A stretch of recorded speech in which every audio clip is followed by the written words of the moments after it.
I am Jay Keevy, coordinator for the Cooperative Baptist Fellowship of South Carolina. It's Pentecost 2020, and instead of being at church today, we wouldn't be there because of coronavirus, but also we wouldn't be there because we're moving our daughter back to Charleston, where she is a student and works, and she'll be working this summer.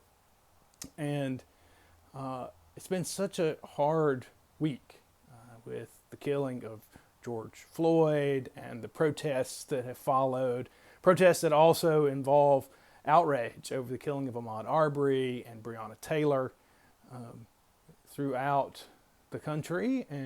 There's unrest and lamentation that is public and painful. And on this Pentecost, normally when I'm preaching a Pentecost sermon, I imagine that I and the congregation are among the disciples who would be gathered in the upper room, on whom the Spirit would fall and our voices would be lifted. But today, I imagine I am more like the crowd that gathered outside in Jerusalem.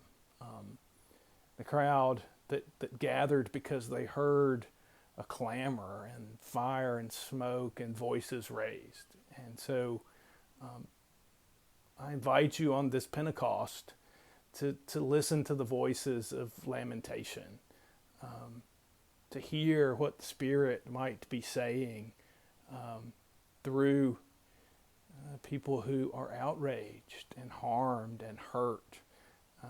In CBF South Carolina Life, about 20 years ago, we helped start a ministry in North Charleston whose motto, at Metanoia Incorporated, whose motto is listen first, build on assets, and believe.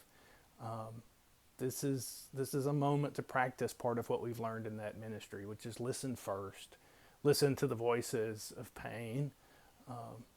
Look to see where the strength is that can be built on to bring transformation. Believe in the power of God that comes as Holy Spirit to transform hearts, and not just hearts, but also systems too, so that we can thrive together.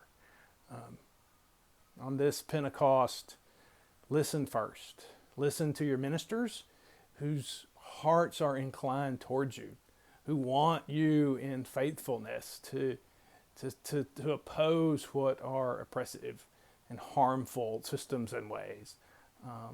Listen to them with open hearts and minds for the Spirit's calling. They have to summon courage to speak hard words to congregations, because in a business meeting you can fire them, and that is a real thing, and it does happen. And so give them some grace and encourage them and listen to them even if you find it hard to agree with them.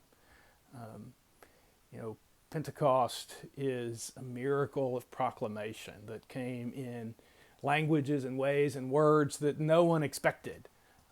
And so it's incumbent on us who are inclined toward Christ to listen to the voices around us that may be surprising, that may speak to us in ways we hadn't anticipated, just like that crowd outside in Jerusalem. I hope that I will see you soon and see you at church. Peace.